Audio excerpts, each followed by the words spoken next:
España y Portugal están condenados a entenderse. Unidos como hermanos siameses, también hemos vivido de espaldas. Hoy ha comenzado en Valladolid la 30ª cumbre hispano-portuguesa. El presidente de España, Pedro Sánchez, y el primer ministro luso, Antonio Acosta, junto con sus equipos, han cerrado importantes acuerdos que afectan de lleno a Castilla y León. Proyectos y propuestas que tienen, entre otros objetivos, el de mejorar la calidad de vida de los ciudadanos que viven en la zona fronteriza.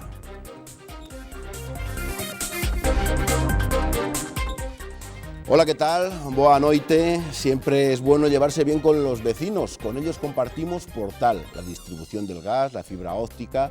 Hasta nuestra vida puede depender de ellos en caso de incendio o de cualquier desgracia. Juntos somos más fuertes para pedir al ayuntamiento mejoras en el pavimento de las aceras y juntos compartimos una historia común que trasciende de nosotros mismos. Perdón por permitirme esta licencia, pero estos pequeños ejemplos se pueden extrapolar a las relaciones de Castilla y León y Portugal. Hemos hecho un largo camino juntos, pero falta mucho por recorrer. Hoy queremos repasar esas relaciones con personas que conocen muy bien estos acuerdos y los problemas que existen en las zonas fronterizas. María de Diego, muy buenas noches. Hola, buenas noches. Viceconsejera de Ordenación del Territorio y también de Relaciones Institucionales de la Junta de Castilla y León. ¿Qué se juega Castilla y León en una cumbre como la que se está celebrando todavía a estas horas, porque están cenando, entre España y Portugal? Bueno, yo creo que nos jugamos mucho. Yo, como órgano de colaboración y de cooperación, las cumbres bilaterales, que entendemos que es un órgano positivo, se pueden sacar muchos acuerdos y la verdad es que tenemos confianza que de esta cumbre, como de otras, se puedan sacar acuerdos que reviertan sobre todo en la vida de los ciudadanos que viven en la raya, porque como bien ha dicho, se ha hecho mucho, pero todavía queda mucho por hacer. Valentín Cabero, muy buenas. Muy buenas tardes. Director del Centro de Estudios Ibéricos. Ahora que hay mucho debate con el tema territorial, ¿qué tal nos iría Castilla y León si estuviésemos unidos con Portugal? ¿Saldríamos ganando? Bueno, este es un sueño ibérico que lo podemos remontar al siglo XIX, cuando se intentó hacer un mercado único ibérico, allá a finales del siglo XIX, y es un sueño que posiblemente con el tiempo se pueda lograr, porque las dificultades administrativas entre España y Portugal se han ido superando con la cooperación de las últimas décadas y pueden mejorarse si las relaciones se mantienen en igualdad de condiciones y quizás con un espíritu más abierto de los españoles. Pero existen proyectos ibéricos, ¿no? Luego les hablaremos, pero tenemos proyectos ibéricos, ¿no? Tenemos proyectos ibéricos desde el punto de vista cultural, tenemos proyectos ibéricos desde el punto de vista de las grandes infraestructuras y tenemos proyectos ibéricos desde el manejo de los recursos naturales que precisamente en la raya se encuentran, a mi entender, los más estratégicos de la península ibérica. David Salvadores, muy buenas noches. Buenas noches. Coordinador de Europarques de la Estación Internacional Duero-Douro. Usted también es empresario.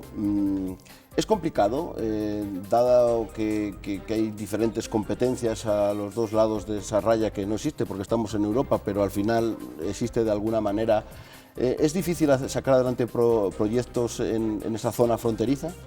Bueno, es más fácil en el día a día y el mano a mano entre españoles y portugueses, pero cuando ya vamos a la parte de las administraciones, es verdad que hay dificultades para llevar adelante proyectos transfronterizos. Aún así es una zona para explotar y de la que nos tenemos que sentir orgullosos, ¿no? Tanto. Hay, además, desde el punto de vista transfronterizo, elementos que es imposible que tengan territorialidad, como son el turismo, como es el medio ambiente, como son los ríos que compartimos.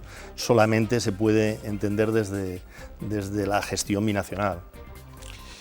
José Francisco Bautista, muy buenas noches. Buenas noches. Alcalde de Hinojosa de Duero, en la provincia de Salamanca. Hemos querido comprobar, pues eso, estar con alguien, con un alcalde que vive precisamente pues en la raya, una raya que me imagino que existe porque la frontera también, aunque estamos en Europa, ha desaparecido, pero bueno, el día a día le queremos preguntar si se nota, si ustedes por vivir justo en esa frontera tienen algún problema de servicios que a lo mejor no tienen otros ciudadanos de Castilla y León en otro punto de la comunidad. No, problemas de servicios los habituales de cualquier pueblo de Castilla y León o de la provincia de Salamanca. Las ventajas de vivir en la frontera, de vivir en la raya, pues tampoco es verdad que llegan con esa facilidad que deberían de haber llegado. Entonces estamos ahí como unos más. Es cierto que podemos pasar, como decía David, a uno y a otro sin ningún problema, pero es cierto también que las relaciones económicas son muy pobres y muy escasas. Hablaremos de ello y de esas necesidades para potenciar esa zona. Bueno, este programa dura unos 30 minutos, son tantas las cosas que nos unen que podríamos estar hablando todo el día, pero debemos ser concisos. Antes de continuar, quiero que vean en un vídeo algunos de los 42 proyectos de cooperación en los que trabaja esta comunidad y Portugal.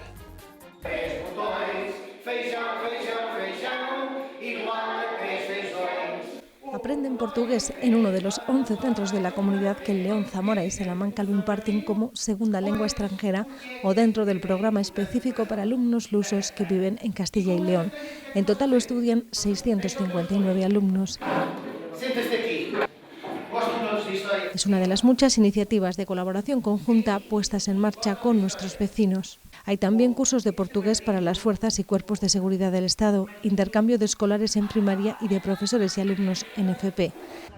Castilla y León y Portugal participan además en decenas de proyectos financiados con fondos europeos por valor de 30 millones de euros. Ambos territorios trabajan en protección civil y extinción de incendios. Desde el año 2010 los medios de la comunidad han intervenido en 275 ocasiones en Portugal. Y en materia cultural, la Bienal ARPA es el mejor ejemplo de colaboración. Esta unión es una forma de ganar escala para el universo del patrimonio cultural en Portugal, más también porque mucho rápidamente estamos empezando otro tipo de parcerías a nivel europeo. Es un trabajo que está teniendo resultados muy rápidos en términos de la protección de nuestro patrimonio cultural. El yacimiento de Fozcoa Siega Verde, único sitio transnacional declarado Patrimonio Mundial, se gestiona de forma conjunta, como también hay colaboración entre las médulas y el yacimiento de Tres Minas, además de los arribes colindantes con Duero Internacional, el lago de Sanabria con Montesino. En Guarda se creó en el año 2001 el Centro de Estudios Ibéricos, auspiciado por la Universidad de Coimbra y la Universidad de Salamanca, para promover el intercambio de conocimientos. Os problemas relacionados com o despovoamento, que é também problema comum a ambos os lados da fronteira. Son solo algunos ejemplos de una estrecha, fluida y dilatada relación en el tiempo. Se iniciaba en 1990 con dos comunidades de trabajo que se institucionalizaban en 1995 y que se han refrendado en 2008 y en 2009. Castilla y León es la única comunidad española que ha firmado un memorándum con el gobierno portugués. Aquí nos traen, como les digo, cooperación reforzada, pero sobre todo cooperación pensando en las personas, pensando en los grandes proyectos. Y ha puesto en marcha también una macrorregión del sudoeste europeo, en la que están las regiones centro y norte de Portugal. Pero ahora tenemos que dar un paso más, que son la cooperación de segunda generación. Y esa cooperación es la que necesita que se produzcan alianzas en el entramado social, en el entramado civil. Relación privilegiada de la que dan cuenta también sus intercambios comerciales. Portugal es nuestro sexto país en exportaciones y el cuarto al que más compramos, y el Duero es nuestro principal nexo de unión. Bueno, vamos a ahondar en la importancia de esas relaciones transfronterizas.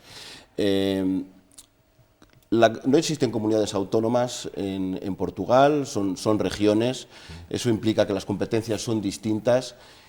Esto complica a la hora de llegar a acuerdos, que cuando hablamos con esa región nosotros tengamos que hablar con el gobierno central o viceversa, cuando hay cosas que son muy claras y que seguramente estemos de acuerdo. indudablemente que complica cuando tú tienes estructuras administrativas con una distribución de competencias completamente diferente y asimétrica, pues es difícil. Eso no quiere decir que impida la cooperación y la colaboración, sino que a veces pues es más complicada. Des en cuenta que al final en la estructura, lo que son las regiones en Portugal no tienen prácticamente competencias, tienen muchas más competencias, por ejemplo, las cámaras municipales que las propias regiones, y la mayoría de las competencias son a nivel del Estado. Eso no quita para que pues las relaciones de colaboración que tenemos con las regiones de Portugal han sido una estructura que yo creo que ha sido positiva, nos ha dado lugar a muchos proyectos de éxito, pero también eso nos llevó a tener que firmar un memorándum de entendimiento con el Gobierno de Portugal, precisamente porque muchas de las competencias básicas las tienen los ministerios. Lo complica, lo dificulta, pero eso no ha sido un obstáculo para que la relación haya sido fluida, y como hemos visto en el vídeo, han sido muchos los proyectos y son muchos los proyectos de cooperación que hemos desarrollado a lo largo de todos estos años con las regiones norte y centro de Portugal, que se están desarrollando ahora. Y han salido ejemplos pues a nivel educativo, pero podríamos decir, yo creo que no hay una sola área de la Junta de Castilla y León que no tenga proyectos de cooperación con Portugal y que tenga proyectos en marcha. En el día a día, cuando hay que hacer algún papeleo, estamos hablando de la Diputación, pero cuando pasamos a la otra raya, ¿eso lo complica, lo ralentiza, que se pida algún tipo de...? No, lo único que hace es que a menudo tienes que duplicar la burocracia, pedir o solicitar las correspondientes autorizaciones o permisos en la parte española y a su vez en la parte portuguesa, porque no existe ese protocolo único que facilitaría los temas a los ciudadanos o a las personas que tienen una idea, un emprendimiento o una actividad en cualquier lado de la frontera o de la raya en este caso. Entonces es multiplicar por dos la burocracia habitualmente. Bueno, esto en cuanto a administraciones, pero si hablásemos también de normativas, también son diferentes. Es decir, la normativa del transporte es diferente a un lado de Portugal que la que es aquí, empresariales, etcétera. Esto sí que complica, porque claro, un camión puede circular de una manera en España, pero en Portugal no se juega con las mismas reglas. Esto en la zona transfronteriza y fronteriza tendría que ser igual, porque si no, pues puede haber... Y empieza a serlo. Cada vez ha habido una evolución en este sentido importante, porque cada vez estas políticas las marca Europa. Entonces ya empezó la ley Bolkestein de aplicación en los dos países, que la Directiva de Servicios, que empezó a poner bueno, esa paridad lógica y razonable en que haya las mismas normativas, ¿no? Las mismas reglas de juego a ambos lados de la frontera, que de hecho en el día a día ya son cosas que se estaban dando.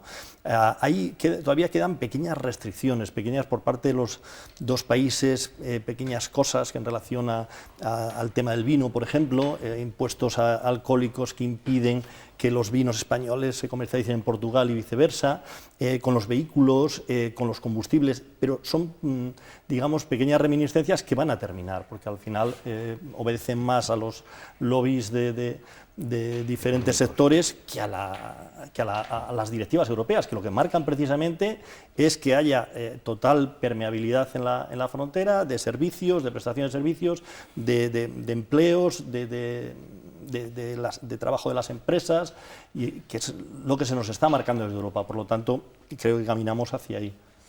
No me diga que entre las universidades, entre Salamanca y Coimbra, también hay problemas.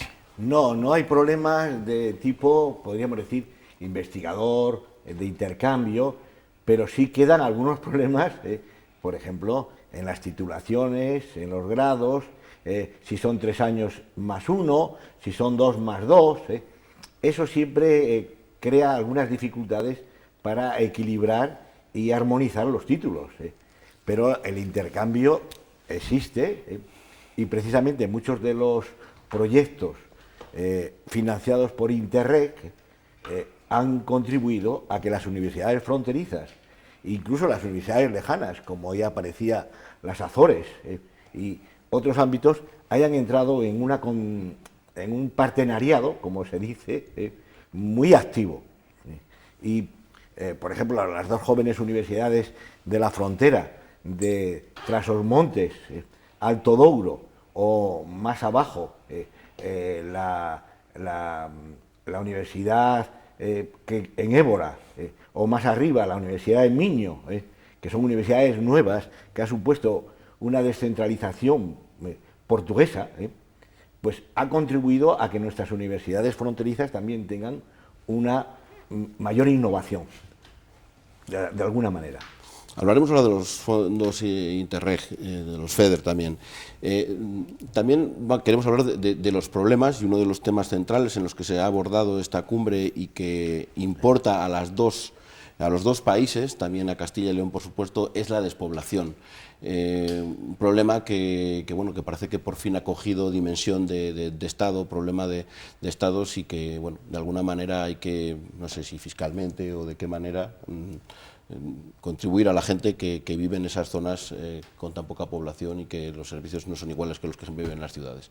Desde luego, y además es una cuestión que desde luego desde la Junta de Castilla y León hemos venido reivindicando siempre, y hemos ido además buscando socios o aliados a la hora de reivindicar que el reto demográfico, que los problemas demográficos no eran una cuestión solo de Castilla y León. Nos hemos ido aliando con distintas comunidades autónomas, con las regiones norte y centro de Portugal, lo incluimos como una de las líneas prioritarias de trabajo de la Comunidad de Trabajo y de la macrorregión RESOE, y como bien saben también es un tema que hemos elevado también a Europa, porque entendemos que es un problema a nivel de la Unión Europea, y desde luego que se pueda abordar hoy en la cumbre bilateral entre los gobiernos de España y Portugal y se asuma como un problema de Estado es una gran noticia, y estoy segura que entre todas las administraciones pues se irán dando pasos en la dirección adecuada.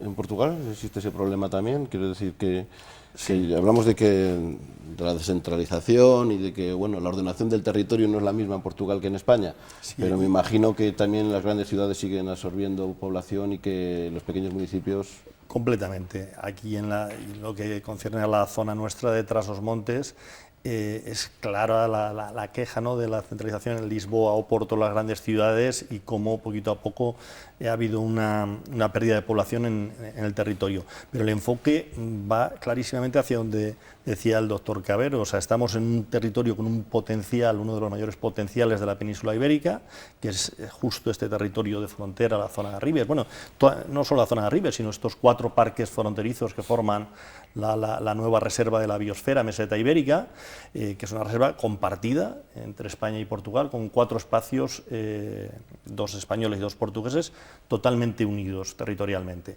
Y esta lucha contra la despoblación pasa por la potenciación y el desarrollo de políticas de apoyo al turismo, al ecoturismo, al turismo en la zona de frontera, basado en esa potenciación del territorio y de ese paisaje fantástico que bueno, tiene un magnífico potencial.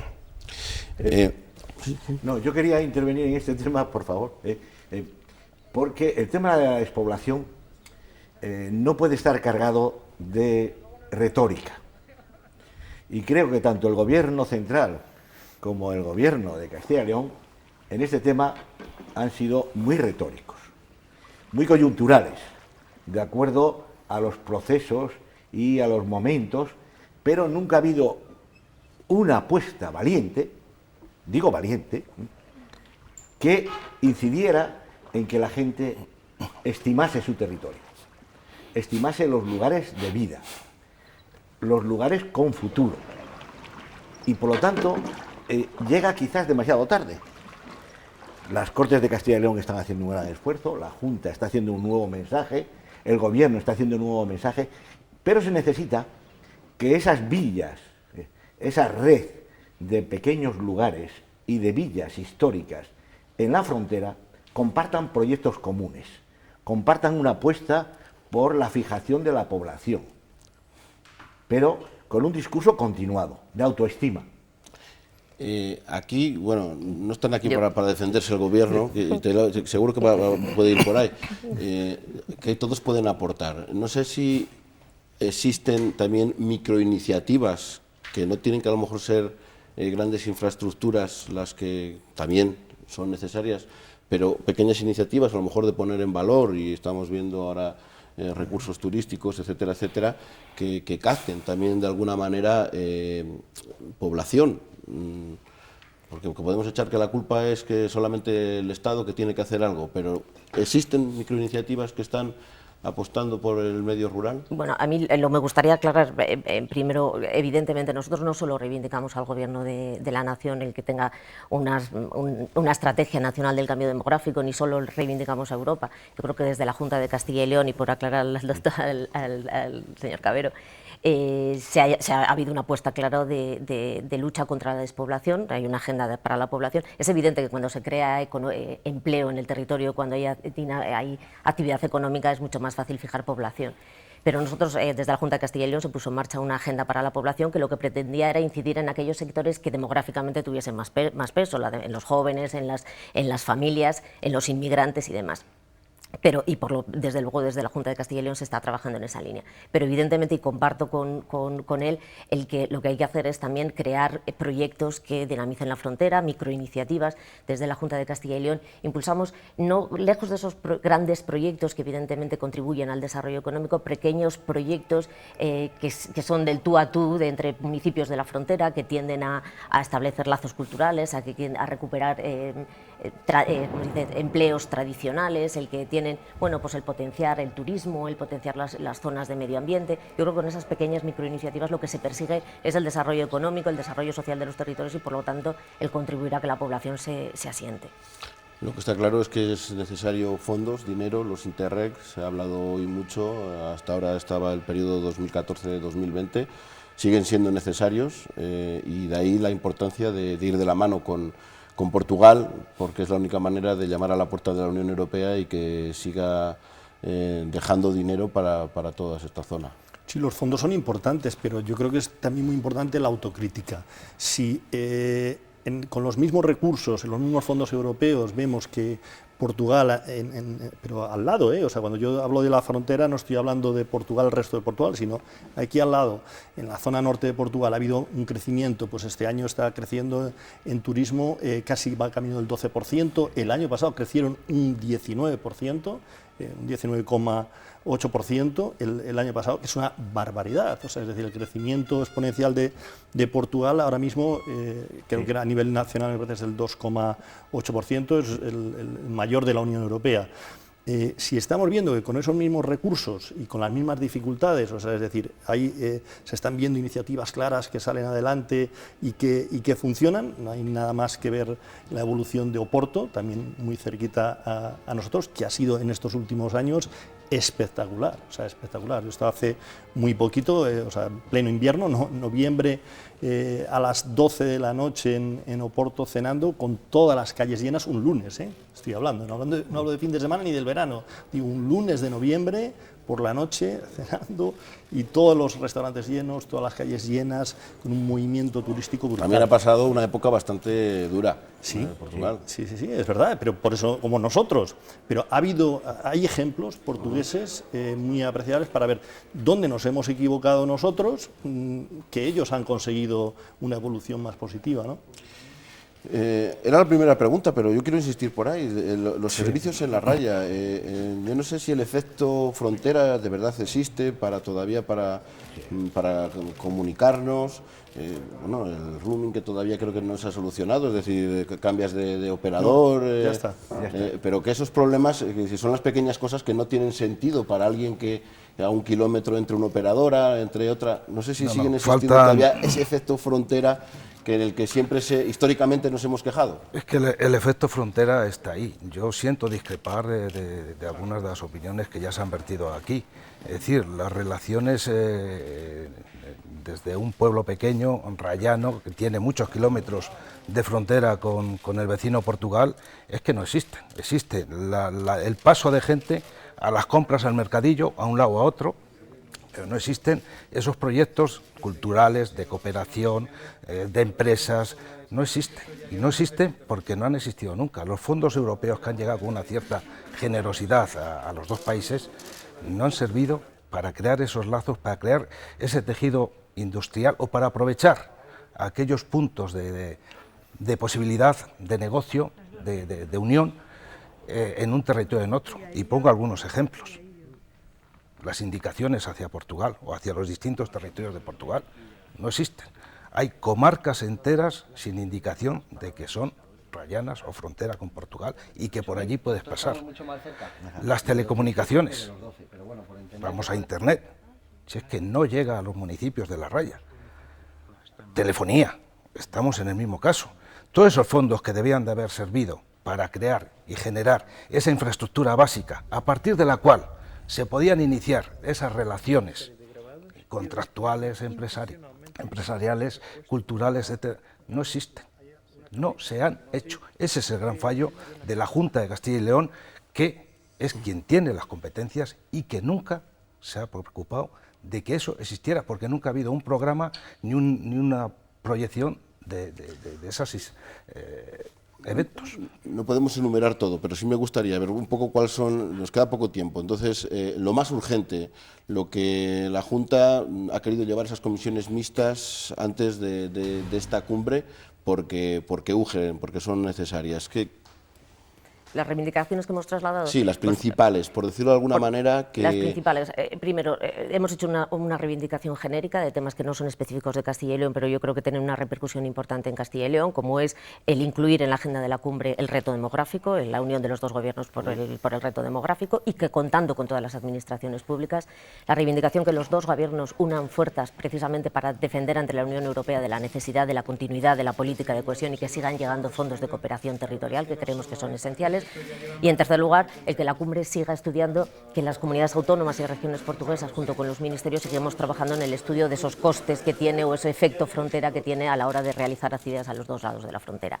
Y como cuestiones específicas, por decirlo rápidamente, en primer lugar, que el respaldo de los gobiernos a los proyectos incluidos en el Corredor Atlántico, que se terminen las infraestructuras de comunicación, la de Fuentes de Oñoro, la comunicación de Zamora con la frontera de Portugal, igual que la conexión por ferrocarril, que se tenga en cuenta las comunidades autónomas en el desarrollo del plan director del Corredor Atlántico, que se establezca, que se interceda ante el Gobierno de Portugal para que las transferencias, temas de emergencia y de protección civil, la transferencia de las llamadas del 112 para que las emergencias que haya en la frontera se deriven inmediatamente y no haya que esperar a ningún tipo de autorizaciones, colaboración para que, pues temas medioambientales, en la gestión de espacios naturales, en el control de las plagas, en el conocer de manera exhaustiva todos los operativos de extinción de incendio para que cuando haya una emergencia pues se pueda tener una agilidad y de protocolos.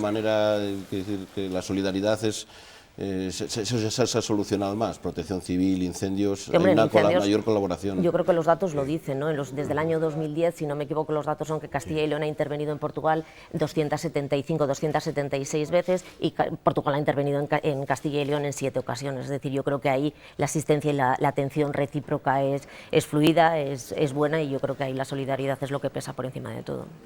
Tenemos que ir terminando, pero hay un tema que a mí me gustaría preguntarles. El tema de la integración. Hablábamos de esa hipotética península ibérica. ¿Quién hace más por unirse? ¿Los portugueses, los castellanos y leoneses y los españoles? Ahí está el tema del idioma. Es verdad que nosotros compartimos 350 kilómetros de frontera, muchas partes arribes del Duero, no es como Portugal y Galicia o Extremadura, que hay más permeabilidad, digamos, entre poblaciones. Pero claro, los portugueses hablan todos español, nosotros hay que, para buscar un español que hable portugués, es brasileño. Sí, pero yo creo que aquí tenemos un déficit cultural general, de todo el país, y de algunas regiones con mayor acento quizás. Yo digo que Valladolid y Madrid quedan muy lejos de la frontera. Mentalmente, hay un problema mental. Hay un problema generacional también. Hay una generación intermedia que hemos vivido la cooperación con entusiasmo, con espíritu ibérico. ¿Qué es esto del espíritu ibérico? Es lo que falta. El espíritu ibérico es la confianza mutua en que la península tiene capacidad de convivencia y de creación de futuro. Eso es el espíritu ibérico. Y eso en Guarda, en el año 76, hubo una reunión entre ministros que acababan de salir de 2 dictaduras y dijeron, tenemos que romper el esquema que hemos tenido desde el siglo XIX. Se rompió en el 86, se creó el mercado único en el 93-92, ha habido una fase de entusiasmo y ahora mismo, con estas cumbres ibéricas, tenemos que relanzar los proyectos a escala transfronteriza. Y eso quiere decir que hay que descender al territorio. Y descender al territorio implica manejo inteligente de los recursos naturales, manejo inteligente del patrimonio cultural y una autoestima por los habitantes que hasta ahora han estado marginados en sus decisiones.